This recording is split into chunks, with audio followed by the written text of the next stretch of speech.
talk about reflections on the integral implementation of an interdisciplinary childhood and nature course for college students. So I'm Dr. Mary Sciaraffa, and I work at Eastern Kentucky University, and I'm here with Dr. Meg Gravel, who is my colleague at Eastern Kentucky University.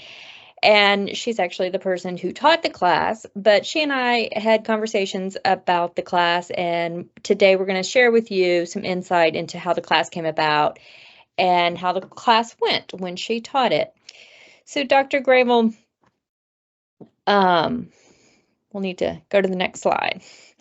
So our overview is that Dr. Gravel, you were doing some work with Kentucky Association for Environmental Education, and you also not only do you teach with us in Child and Family Studies, but you also teach and work with the Eastern Kentucky University Department of Natural Areas.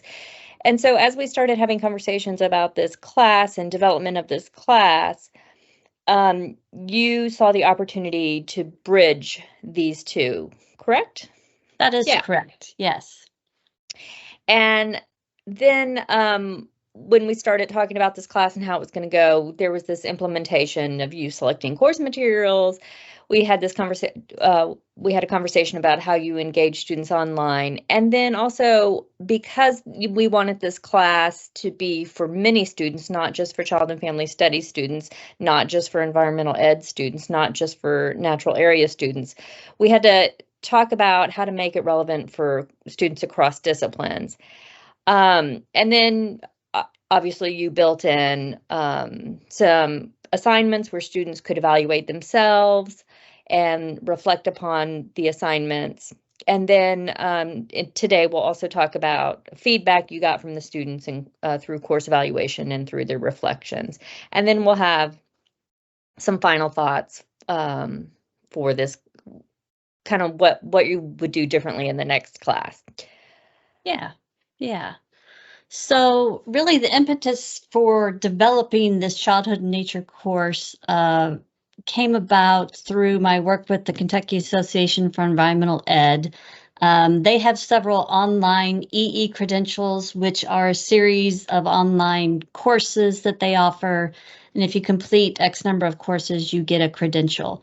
So this KAEE strategic plan for this period has a lot of focus on early childhood education and nature-based learning. And so I was asked to create and pilot a course about early childhood and environmental education and nature-based learning to then down the road, hopefully build out an early childhood EE credential. So in combination with that, KAEE has partnered with EKU and the Center for Environmental Education, which is housed in Division of Natural Areas. And some of the EE credential courses are offered for college credit at EKU. So the early childhood class that I was asked to create is one of those courses. So it can be taken just by non-formal educators or anyone throughout Kentucky for non-college credit through the EE online program, or that is the KAEE online program, or through EKU's, the school of EKU actually, and obtain college credit for taking that course. And I should add that it is through EKU offered both for undergraduate and graduate student credit. So that's kind of how this all came about. And I piloted the course with about 8 folks across the state for KAEE about a year ago, and then took their feedback and revised the course a bit for the actual college credit course at EKU.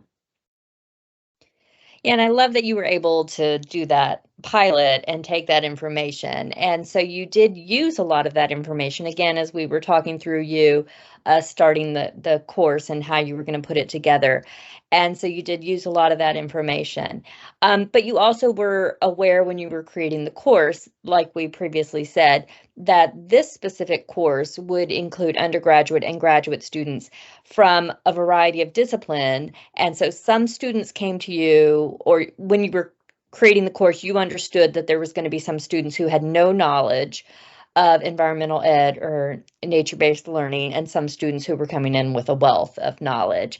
And so as you were creating the course, you really had to think about and be very specific about that purpose of the course, what you were going to provide to them, because you obviously want it to have enough content, but for students who had that background knowledge, but then the students who didn't, you didn't want them to feel lost. I know we're going to look at we're going to look at the SLOs that you did, but I know that you were very intentional with those SLOs and connecting them to environmental ed and nature-based learning.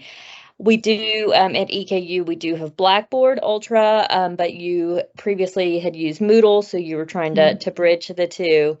And then we did talk about the design, how it would work. It was an completely online class. And so using modules with themes throughout the module, topics throughout the modules for the week. And then we'll talk about the course outline, how that worked. And then again, selecting those course materials, thinking about the variety of the students and who that audience was. And then you did map those tasks and did a really nice job. We'll talk through how you align those SLOs with those assignments. And then we talked about, the evaluation is so important. And we're going to share some of that. We're going to share those evaluation results and that student feedback in this presentation so people can see what students got from this class. Yeah. And so with any course, we had to create a description that we would put in the course catalog. And so it was a fairly basic one, in that the course provided foundational knowledge of theory, practice, and research on the emerging field of nature-based learning for young children in formal and non-formal settings. So again, thinking about that audience, you had in the rectangles here, you did a nice job of outlining who was the audience, and when you were designing the class, who it was for. So it was a variety of a lot of different individuals, and again, at the undergraduate and graduate level. Yeah, so the EE certificate through the Center for Environmental Ed at EKU is offered to both undergrad and graduate students, so that's important to note. And this class could also be taken as an elective at EKU, so definitely folks outside of our child and family studies and environmental ed areas were enrolled in this course, including some Parks and Rec majors. There were some elementary education majors in this course as well, and several non-formal educators. So those who may work with children in a nature-based setting in the future in some capacity.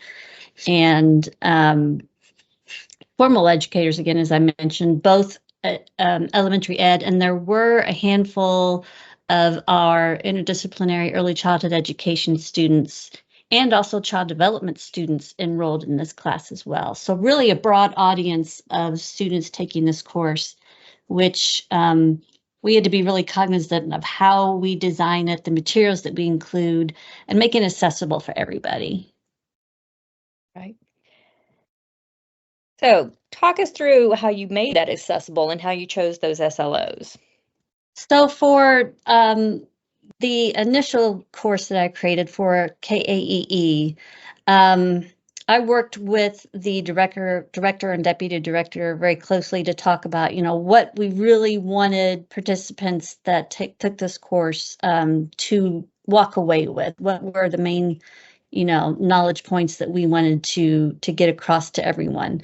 And of course, being an early childhood person myself, I start almost every class with developmentally appropriate practice, because without that knowledge, everything else is kind of a moot point, because it really is the backbone of working with young children.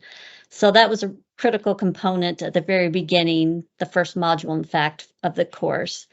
And then really just to understand current research, theories of child development, and how those intersect with nature-based play and environmental education.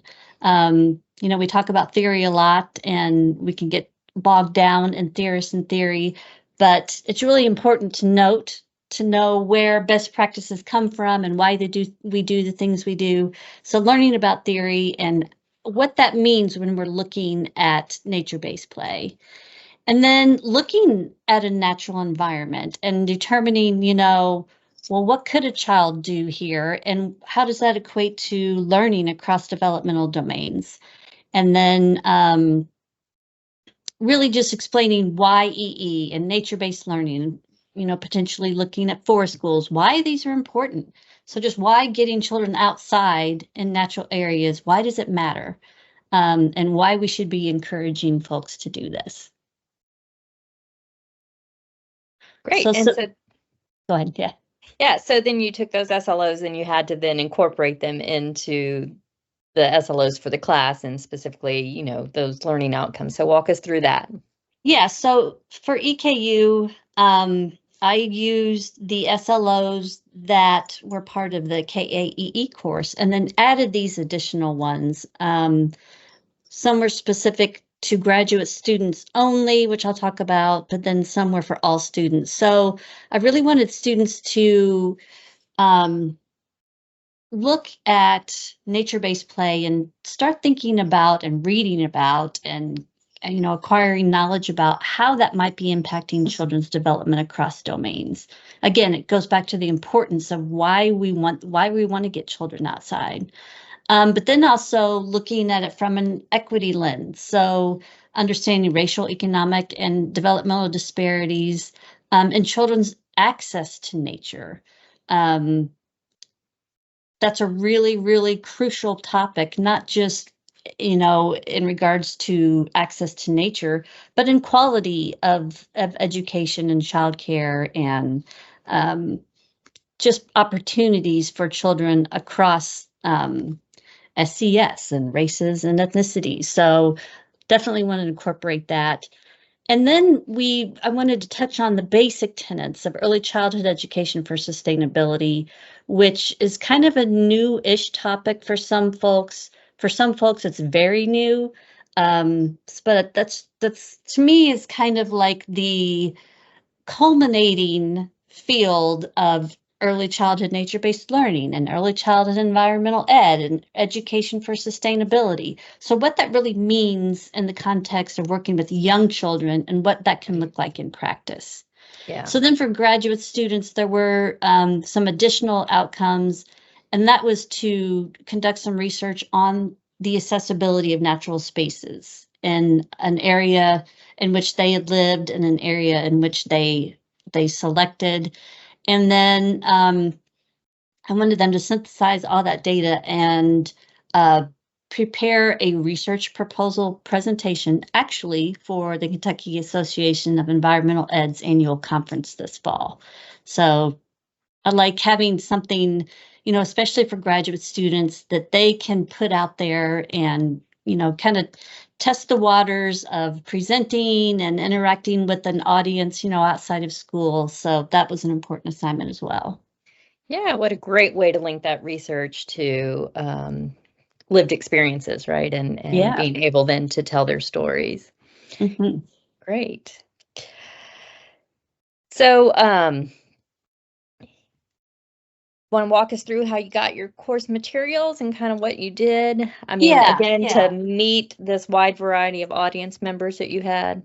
Right. Well, of course, the materials were really selected based upon those learning objectives. So we first come up with the learning objectives and then rack my brain in all of my files and my books and my texts and my articles that I have for specific content that would help students, achieve meeting those SLOs. So those included peer-reviewed publications. The NAAE site has a huge amount of resources on there, both videos and short articles and research-based articles.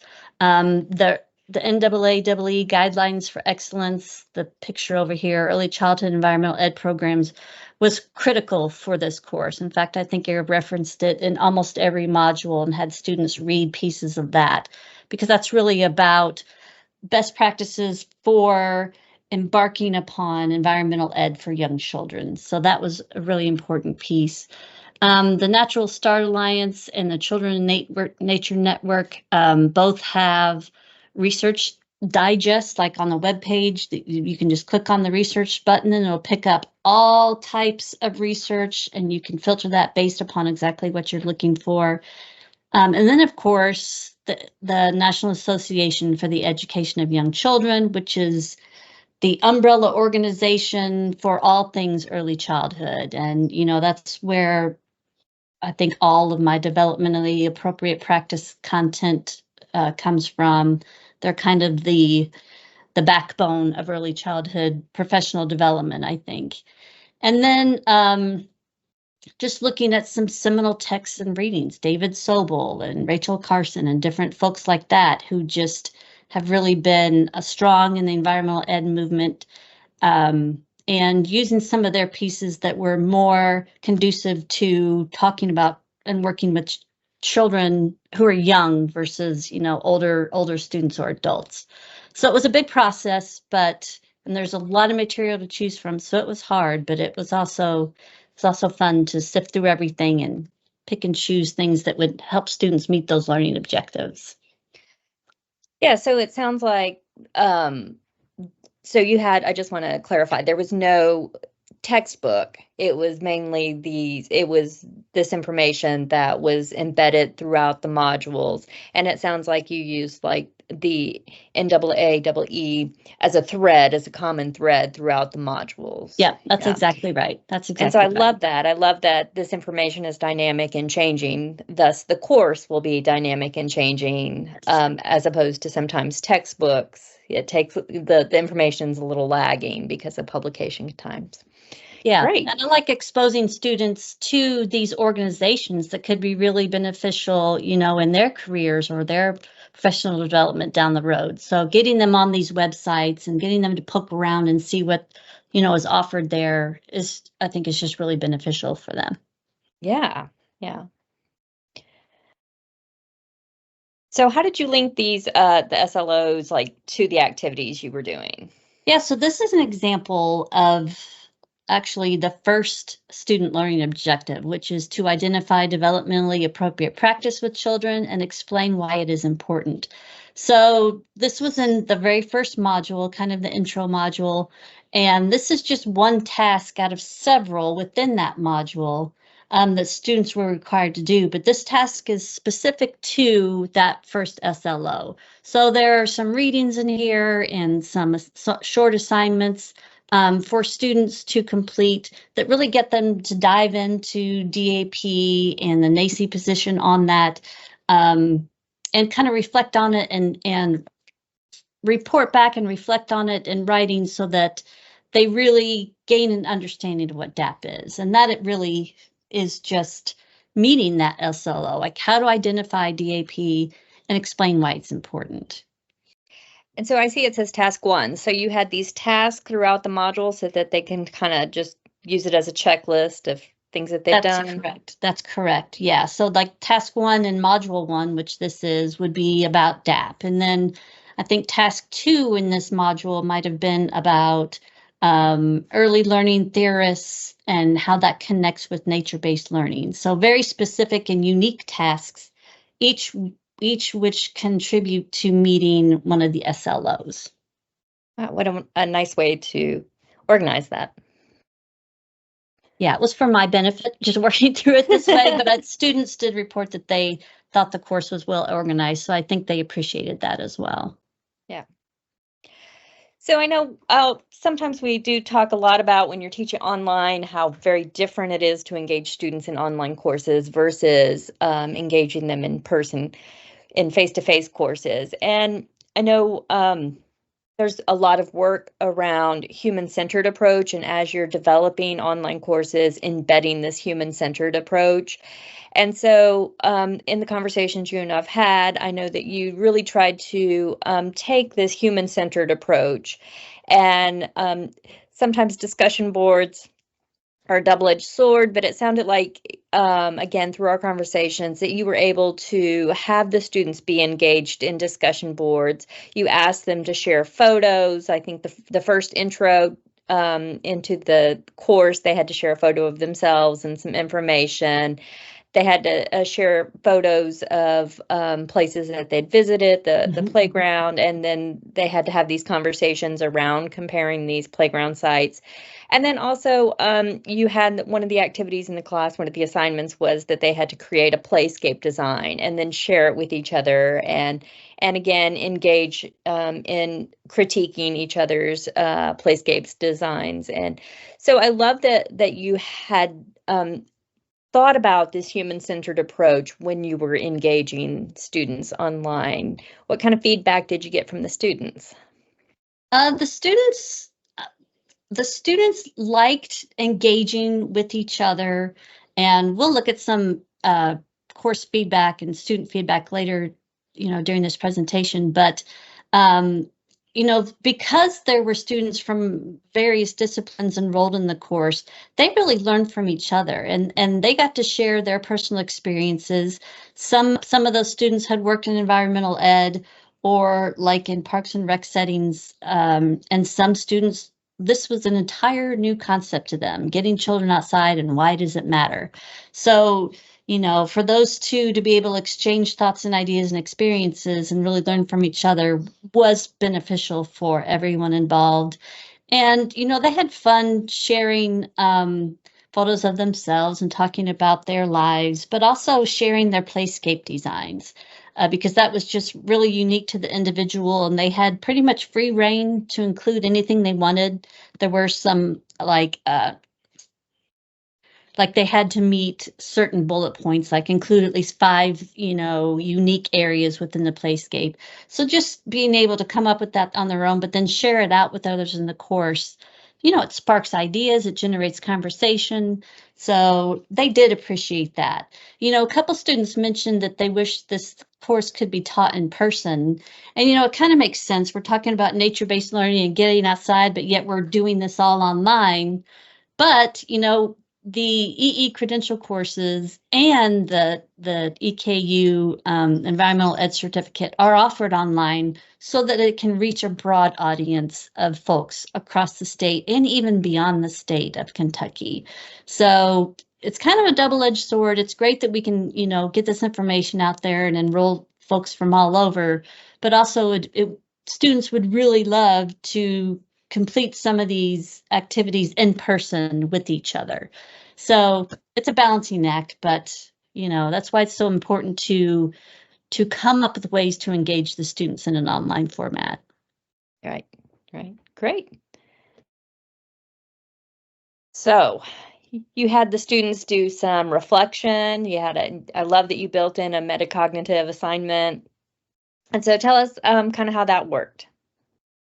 Yeah, so I really wanted students to get outside. Since I couldn't be there physically to take them outside, I included a lot of outdoor activities that were actual assignments for them to complete.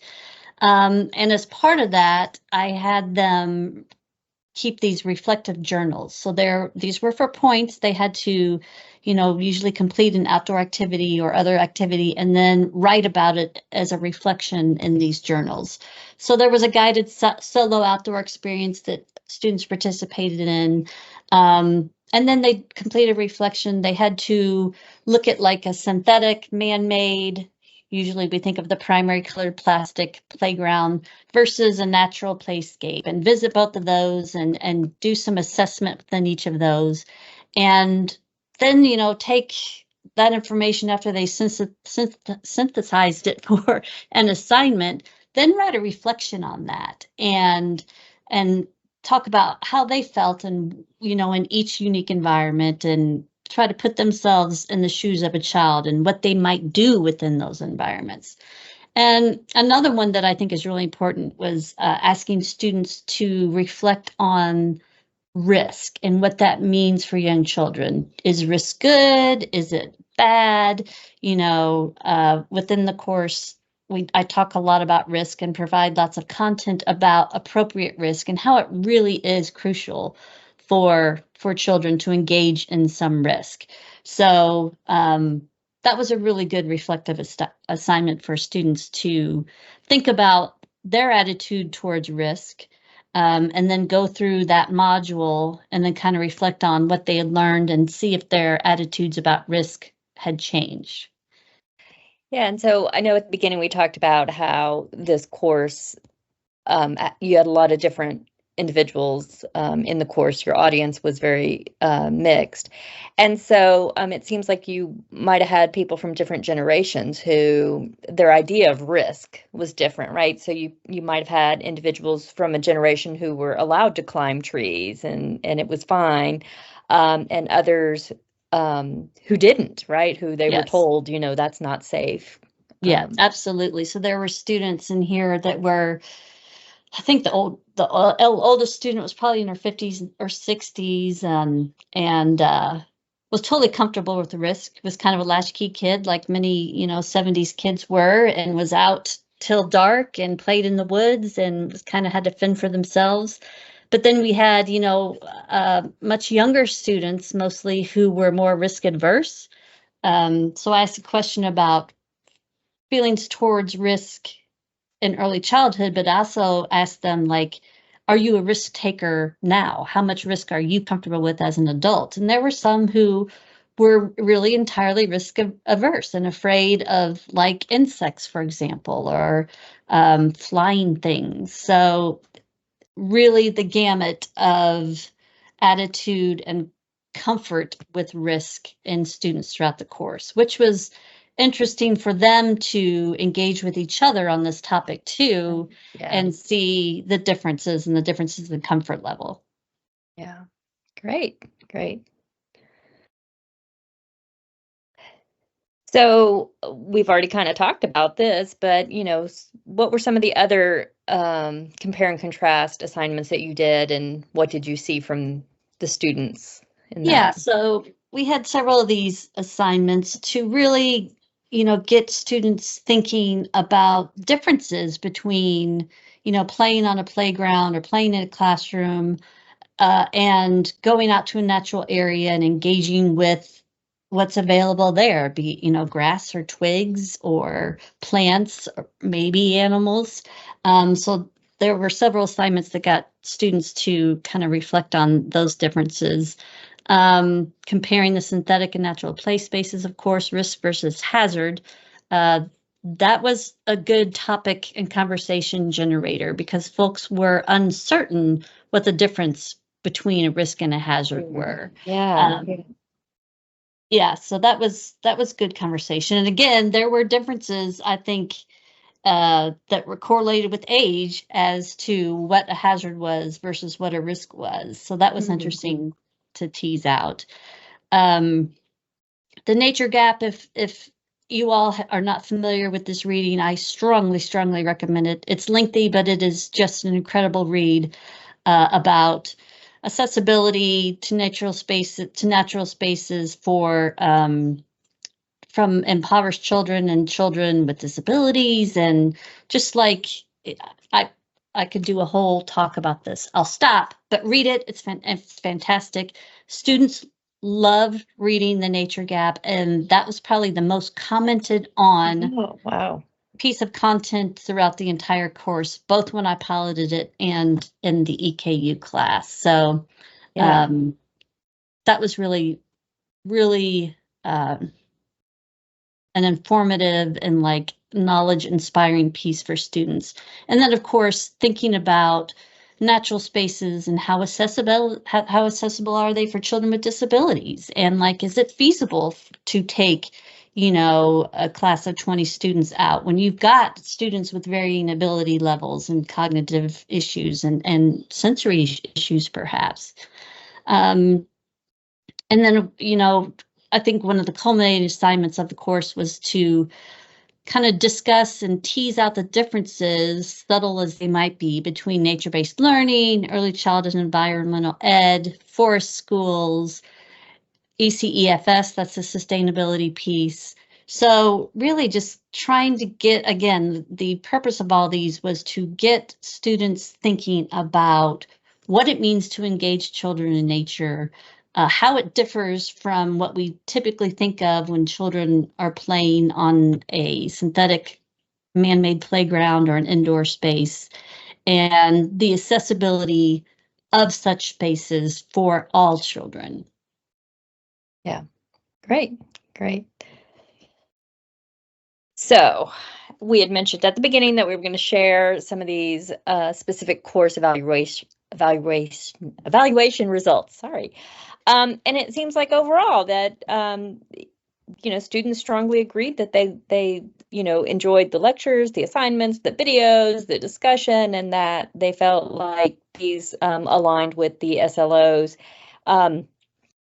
And then I think the next one also had, that students overall felt that their knowledge had been increased, which I think was a strong testament because, as we said, there was a lot of different varying knowledge, prior knowledge that students came in to the class with. So overall, students felt very positively about what they learned in this course and how that aligned with the materials that you provided. So kudos to you. Oh, well. Let's see the next slide. There we go. All right. So more specifically, we looked at the feedback, right? And again, when students were asked to give specific feedback, it looked like, again, they all said it was great. And I love that there's a couple of comments about the discussion board, which again, we said, sometimes they don't work out how we want them to work out, but it looks like that specifically in this class, that the discussion boards were very helpful and that they learned from one another. Yeah, and I think the big contributor to that was having students from different disciplines, from different backgrounds, from varied experiences, and even ages, all together in this environment. So I attribute that to the discussion boards being as engaging as they were. So yeah, I was really pleased to see this feedback about those, because like you said, sometimes they don't turn out so well. Right. And then the flip side, I think the next side is the next slide. Yeah, what can be improved upon? And of course, sometimes this is a mixed bag of I think you had said that people had suggested it be in person, but because of the nature, of the course, it needed to be online. But can you speak a little more specifically about, I love that there's a couple of nothing really, I really enjoyed it. Is there any one of these that stood out to you that made you, as you were reflecting upon the course as it ended? Yeah, well, like, Mary and I, we talked a bit about how, there's a fine line, especially in higher ed, of providing students with too much information and not enough information. So we want them to, like some of these comments, more video lectured or notes and lectures about each module. And, I could do that, but also kind of the point of having these modules and the way they're set up is for students to embark upon these on their own and like really have them delve into the materials, be it readings or videos or TED Talks, having them really pay attention to those and then reflect on those, as opposed to me or the professor just doing a nice little summary PowerPoint or lecture at the beginning, because I think you would agree, students oftentimes do not read. Right. They don't read the course content. So, it's a fine line between, I don't know, between. Well, and we want to empower them, right? We want to empower them to seek out information and to dig on their own. And I think one of the disadvantages of online class is if they do have questions, sometimes they don't know where to put these questions. Sometimes they don't want to email you and quote unquote bother you. Yeah. Whereas in an in-person class, they can just ask them, right? They're sitting in class, you're talking, everybody's talking, and they just kind of, hey, I got a question, right? So yeah. I think that is one of the downfalls of online classes. Yeah. When they are curious, sometimes they don't really know where to go. So I think sometimes our job is to help to empower them to seek out that information, particularly for a generation who, like Gen Z, who information is pushed to them all the time. And so Yeah, I think that they have a hard time sometimes going and seeking information. absolutely. And now that I'm looking at this feedback once again, it occurs to me that some of this too is specific, I think, to undergrad versus graduate students. Yeah. Like there was a true freshman in this course. So, you think of your first year in college, and it's quite different typically from our high school experiences. So, wanting examples of each and every assignment, yeah, Right. that Yeah. would be beneficial, but also it would be guiding you.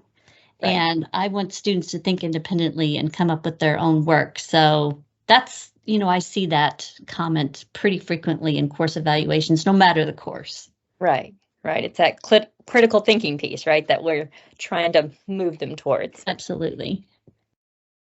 All right. So let's dig into more specifically their reflections. Tell us about what you learned Mhm. from reading their reflections. Right. So these reflections, again, are based on those reflective journals that students kept throughout the course. And one of those prompts was this specific one about whether attitudes changed about the importance of nature-based experiences. Um, and overall, the responses were essentially yes. My attitudes did change, with the exception of a couple students who are already working in the field of environmental ed. So, that was validating, I think, because that's kind of one of the main, I don't know, drivers behind creating an EE credential and offering the EE certificate, is to impact people's attitudes about nature and engagement with nature. So that was validating to see, that did occur with these students as well. Um, and the second comment, you can take different subjects and apply them in different outdoor areas and with natural materials. I'm like, yeah, for me, being well versed in this content, it's like, absolutely you can. But then for someone probably like, I could think like an elementary ed major who's very, you know, we know how elementary education, middle high education is very structured and very standards based. It was enlightening for the people in those trajectories to see, oh wow, some of these learning objectives can be met outside and with natural materials. So I loved seeing that type of comment. Yeah. So this person did say their attitude changed, but I think the next one, if you go to the next one, yeah, this one didn't change. But again, we Right. talked about people coming in with prior knowledge. Yeah. So there were a couple graduate students in the environmental ed certificate. So, thinking from that perspective, they're in that environmental ed certificate because they're interested in environmental ed. So chances are, their attitudes didn't change. But I think, the student stating that it confirmed my opinions. That's, Yeah. now she has some like actual data to support what she's been feeling or thinking all along.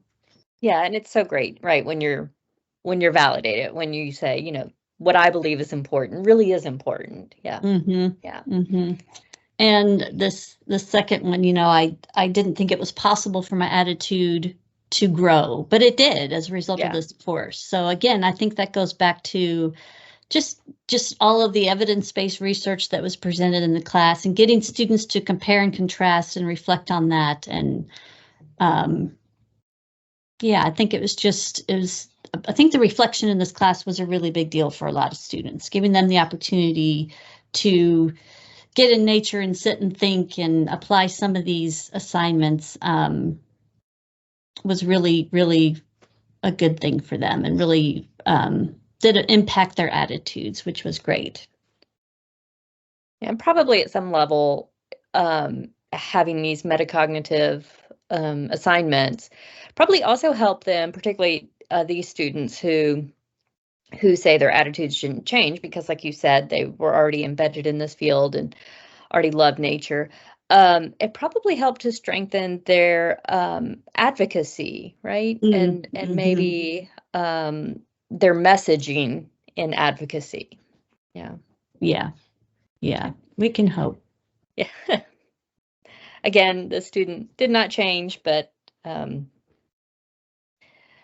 thinking about what you gave them, right, I think was really interesting, and how they reflected upon it themselves. Right there, talked about the economic barriers, where you said was a really big discussion that y'all had. So sounds like the student did have a takeaway, even though they felt like they didn't. Absolutely. Yeah. So kind of wrapping this up, what were some of the takeaways you got from this class? Yeah, well, I think it's pretty evident that the SLOs and assignments really did align well, and those assignments did help meet students achieve the learning objectives. The module format, so each module incorporating a different topic or different theme, worked really well.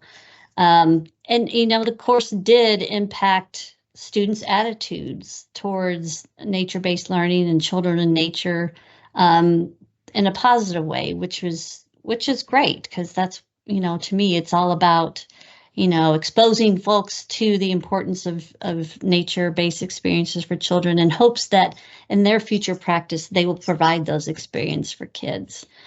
So students who came into the course with some prior knowledge about environmental ed or nature-based learning, they did indicate knowledge changes, though not changes in attitude. So, I think those knowledge changes, as Mary and I talked about, were due to those metacognitive assignments where they were tasked to do something and then reflect on that. So I think that, even though their attitudes were, yes, let's get children outside, they're more versed in the research as to why this is important, the impacts that it can have, and best practices to do so. Yeah. So before we wrap up, I just have one more question, and that is, what did you learn and what would you do maybe a little differently? Yeah, I think, well, ideally, I would love to teach this class face-to-face, but because both the EE Cert and Environmental Ed Cert are online, it's an online class. So I think this teaching it this spring showed that it can be done well online. I think I would maybe add maybe a minute 30, 2-minute videos of me introducing each module. I think that would go a long way in increasing that connection with students piece, because oftentimes, they don't know who's grading their assignments, or they aren't sure who's giving them feedback. So having me, I did this once or twice, but having me just introduce each module, that would go a long way towards maybe students feeling more comfortable reaching out with questions or things like that. I really like the reflective journals. I might incorporate those even more. I think there are only a handful of reflective assignments, so I may do a couple more of those. I think students embrace those and really got to, share their true thoughts and feelings about growth and if they were growing and what that looked like. So, yeah, those are all things I think are on my radar when this is taught again. Great. Well, Meg, I do enjoy talking to you about this class, and I'm glad we were able to have this conversation and to share it with other folks. And if they need to contact either you or myself, here's our contact information. But I know that we could continue this conversation prior to hitting record, you and I had a big conversation. Yeah. We could probably continue this conversation for at least another hour, but we got to wrap up. And so if anybody has any questions or comments or wants to gain more information, certainly feel free to reach out to either Meg or myself. Absolutely. Yeah. And thank you all for listening, and do please reach out for any reason at all. Thank you. Thanks.